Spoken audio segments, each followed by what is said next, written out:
senior legendanya di militer. Sebut saja yang teken itu ada Pak Jenderal Purnawirawan Fakhrul Razi, ada Pak Jenderal Purnawirawan Tiasno Sudarto, ada dari AL Laksamana TNI Purnawirawan Slamet Subianto, ada AU Marskal TNI Purnawirawan Hanafi Asnat, dan turut diketahui oleh Jenderal TNI Purnawirawan Tri Sutrisno. Jadi ini luar biasa. Nah, kenapa kita stressing 3 hal? Karena 3 hal ini yang krusial, sehingga kalaupun ya 8-nya tidak, asal 3 ini dituntut dipenuhi, sebenarnya sudah mengkompensasi apa yang menjadi keinginan atau aspirasi prajurit TNI. Karena kami di sipil juga punya suasana kebatinan yang sama, punya pikiran yang sama dengan apa yang menjadi aspirasi, terutama aspirasi makzulkan Gibran Rakabuming Raka, bersihkan kabinet dari kooptasi Jokowi, dan tentu saja tentang PIK 2, karena saya dengan sejumlah aktivis, ada Pak Khalid Mikdar, ini sudah lama. Nah, kita ingin pandangan dari Bang Muslim Arbi khususnya tentang pemakzulan Gibran, apa yang sebenarnya juga ada dalam pikiran aktivis terkait Jokowi termasuk Gibran. Kepada Bang Muslim, dipersilakan. Bismillahirrahmanirrahim. Assalamualaikum warahmatullahi wabarakatuh. Bang Narko dan Bang Topik dan teman-teman semua, saya pertama mengapresiasi pernyataan para purna kemarin. Saya juga diundang, hanya saja saya sayang tidak bisa hadir karena kondisi saya kurang sehat.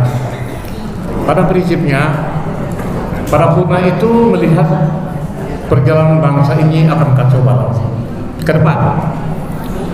Makanya yang disampaikan oleh para purna itu adalah mengingatkan Prabowo sebagai presiden, ya kan, agar supaya ini sebetulnya membantu.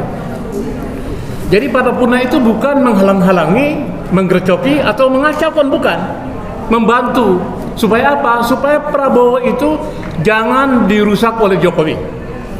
Kalau kemudian sekarang ini dibilang ada matahari kembar, kalau saya bilang bukan. Ini gerhana matahari. Gerhana matahari. Jadi ada matahari, tahu-tahu gerhana dia. Siapa gerhana itu? Yang nutupi itu ya itu si Begundal itu, Begundal. Begundal Wong Solo itu gitu. Ya. Jadi saya pikir ini bagus-bagus saja, ya kan? Nah, kalau kemudian tiba-tiba Prabowo ini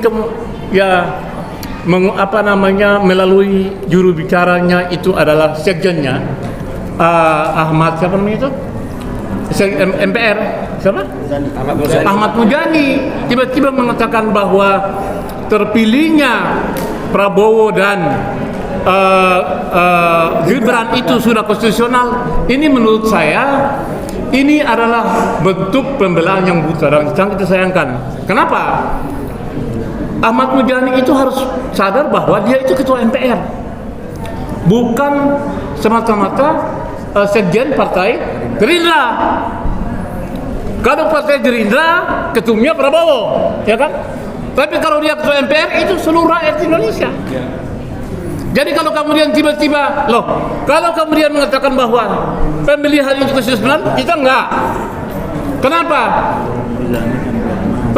Undang-undang tentang pemilu itu adalah lex spesial.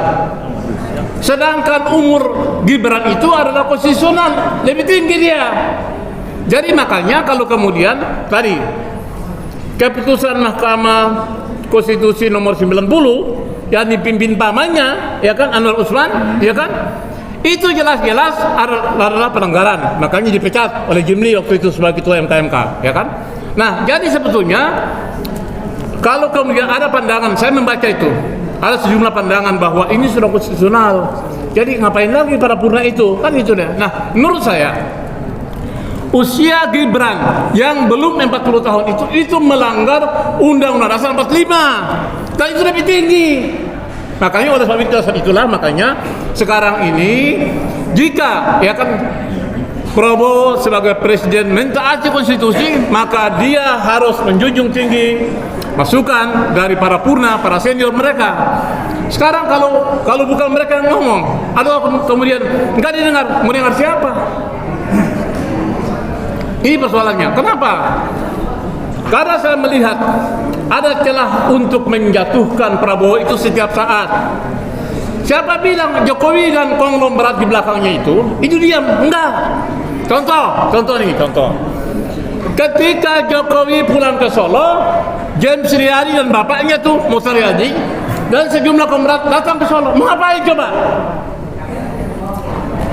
Ya kan?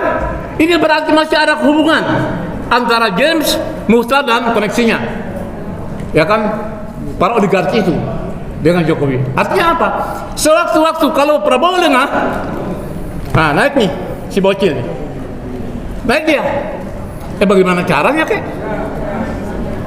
Nah, jadi sebetulnya dukungan Purnawirawan itu adalah sayang kepada Prabowo, bukan menghalang-halangi, bukan mengganggu, mengkhianati, bukan. Jadi sekali lagi, ini mudah-mudahan suara saya dengar istana. Kami ini sayang sama Prabowo dan kami anti Jokowi. Kenapa? 10 tahun Jokowi merusak Indonesia. Sepakat tidak? Sepakat tidak? Bayangin saja, bikin hutang diakui cuma 7.000 triliun. Tapi ternyata menurut siapa teman-teman DPR 20.000. Nah, ini kan dia bohong dia. Makanya kalau Bang Taufik bilang PKI gaya baru, ya Bang Taufik ya, ini cara tukang bohong dia. Ijazahnya itu semalam sebelum saya ke sana, semalam saya buka, ternyata UGM itu membuat kebohongan, memanipulasi tentang data-data ijazahnya Jokowi. Dan hari ini boleh saya silakan dia ke Polda Metro melaporkan. Tapi yang jelas dari semalam saya melihat ada temannya membuka tentang situsnya UGM itu ijazahnya itu baru dibikin 2018, bayangin aja. Terus masuk ke KPUD Solo tahun 2005 itu pakai apa?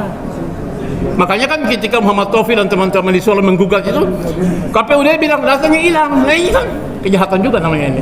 Nah jadi, itu yang pertama. Yang kedua, begini. Pikiran untuk supaya Gibran dilengsarkan itu adalah pikiran yang maksudnya Gibran dilengsarkan. Ini adalah pikiran yang sehat, yang waras. Kenapa? Emang Gibran siapa? Gibran itu siapa? Coba kita lihat ini. Kok bisa jadi wakil presiden? Bisanya apa? Coba ini, ibu-ibu nih. Ibu-ibu, Gibran itu siapa? Emang bisanya apa? Coba. Masa dia kemudian digaji oleh negara, kita bayar pajak nih, gaji dia. Emang dia selama ini ngapain? Coba. Nah, itu jadi menurut saya dari alam bawah sadar, Gibran ini manusia yang sebetulnya menjadi penyakit menular dalam negara ini setelah bapaknya. Jadi bapaknya bikin penyakit, ditularkan oleh anaknya. Ini sekarang ini penyakit bapaknya apa? Menipu, berbohong tentang jasanya. Nah, kemudian sekarang ini bagaimana supaya persoalan agar Gibran ini dimakzulkan? Oke. Tadi para Purna kan sudah mulai memberi peringatan tanggal Februari, ya kan? Kemudian menyurati lagi.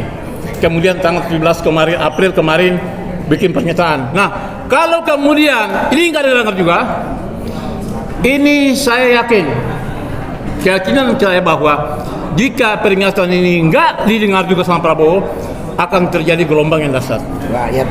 Rakyat akan bergerak. Setuju tidak? Setuju tidak? Setuju tidak? Allahu Akbar. Jadi begini, kan kalau kita ini akal sehat ya, masa kita punya wakil kayak begitu? Nah, jadi curiga saya, Gibran ini sengaja dipiara oleh para oligarki. Ya kan? Kenapa? Oligarki itu dulu mengendalikan bapaknya tuh. Ya, mengendalikan bapaknya. Nah, kita tahu dengan pencitraan, dengan pelanggar-pelongo, ya kan, kemudian berbohong, 66 janji, 100 janji yang kata Fadli-John, ya kan. Nah, tapi akhirnya terus dibela sampai 2 periode. Setelah 2 periode, direkayasa oleh Pratikno. Pratikno ini adalah mantan rektor UGM yang diberi iming-iming, dibeli apa namanya hadiah menteri 2 periode, sekarang menteri lagi Menko PMK. Merekayasa ini semuanya karena apa?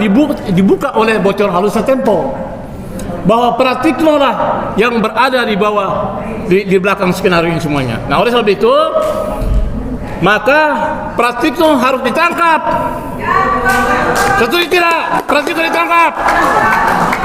Nah, jadi kita minta Kapolri segera menangkap Pratikno dalam kasus jasa palsu ini. Begitu Pratikno ditangkap, diperiksa, mau tidak mau akan ketahuan ini semua. Yang kadang Pratikno ditangkap, lalu kemudian dari situlah skenario akan terbongkar untuk menaikkan Gibran menjadi wapres. Jadi dan kita minta selain ini, setelah pernyataan ini, kita minta supaya kepolisian Republik Indonesia segera menangkap Pratikno agar supaya kita ini menjadi jelas bahwa yang salah itu salah, yang kemudian meskipun siapapun dia, ya kan, kalau Pratikno ditangkap, yakin saya Jokowi akan ditangkap. Jangan demikian. Setelah itu, ya Gibran mengapain coba? Pratikno sudah ditangkap, Bapak ditangkap, Gibran jadi tangkap pertama, tangkap Pratikno, tangkap Jokowi, dan kemudian akan dengan mudah melengsarkan Gibran. Sekian, assalamualaikum warahmatullahi wabarakatuh.